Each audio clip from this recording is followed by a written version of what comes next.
Baik, selamat pagi. Ada 3 konsekuensi dalam stres. Yang pertama, gejala fisiologis, dan yang kedua gejala psikologi, dan yang ketiga gejala perilaku. 2023. Baik, saya akan menjelaskan tentang gejala fisiologis, yaitu stres dapat membuat seseorang dapat perubahan metabolisme tubuh serta meningkatkan laju dan stres memiliki 3 definisi dan memicu munculnya stres kepala dan menyebabkan serangan jantung individu yang dan sebuah studi menunjukkan bahwa tuntutan pekerjaan yang menekankan dapat meningkatkan kerentanan hasilnya dianggap tidak baik dan tidak penting serta fungsi sistem kekebalan stres juga dapat didefinisikan dengan keadaan psikologi yang tidak menyenangkan.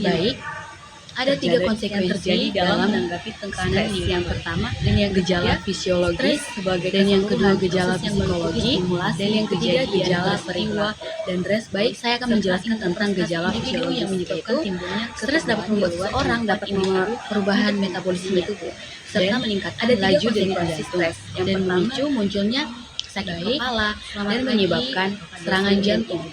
Dan sebuah studi kedua ada gejala psikologi, yaitu ketidakpuasan kerja merupakan salah satu gejala psikologis yang ditujukan seseorang yang mengalami stres dan sebuah pekerjaan dengan tuntutan atau permintaan yang tinggi atau tidak adanya kejelasan mengenai tugas, kewajiban, wewenang, dan tanggung jawab akan meningkatkan stres dan ketidakpuasan pekerjaan.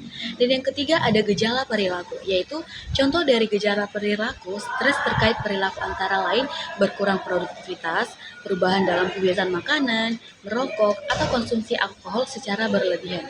Dan bisa juga bicara lebih cepat, gelisah, serta gangguan tidur. Yang selanjutnya definisi manajemen stres. Definisi manajemen stres yaitu kemampuan seseorang untuk mengelola stres yang dialaminya sehingga dapat mencapai titik kinerja yang lebih optimal.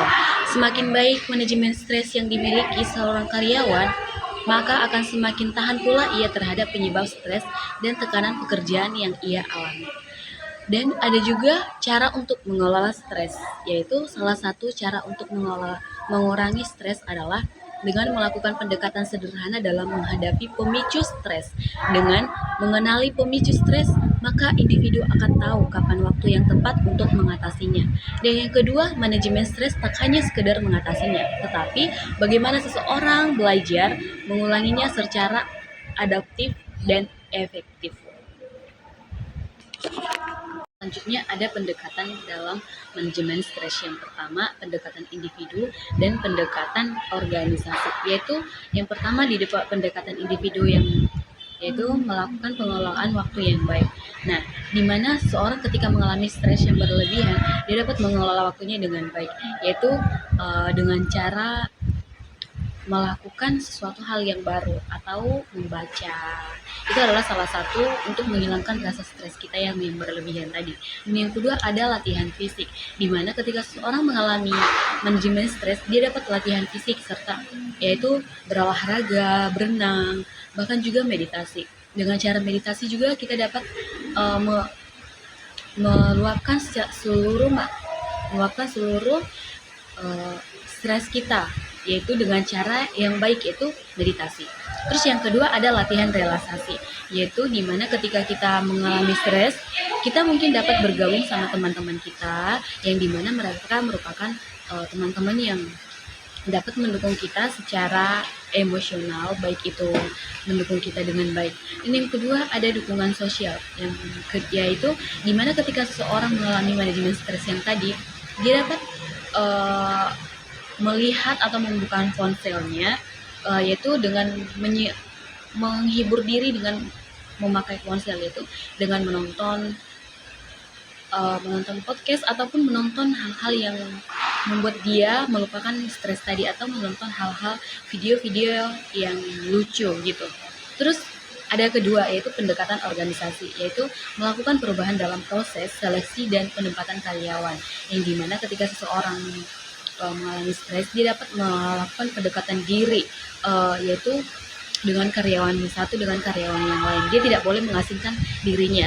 Dan yang kedua juga menetapkan tujuan yang sejalan dengan visi misi organisasi, yaitu ketika seseorang mengalami pendekatan stres tadi, dia dapat mengucapkan visi misinya tadi, atau mengungkapkan tujuan mereka, bagaimana mereka dapat mengelola stres itu, bagaimana mereka dapat mengelola ataupun membuat hal-hal yang baru yang membuat mereka lupa akan stres yang tadi.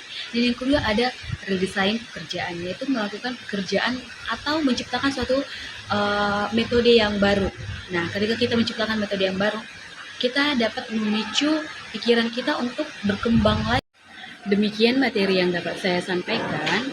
Jika ada kata salah, mohon dimaafkan. Dan dengan saya Nopaya Sitohang dengan NIM 2023281179 mengucapkan terima kasih. Semoga video ini bermanfaat. Dah.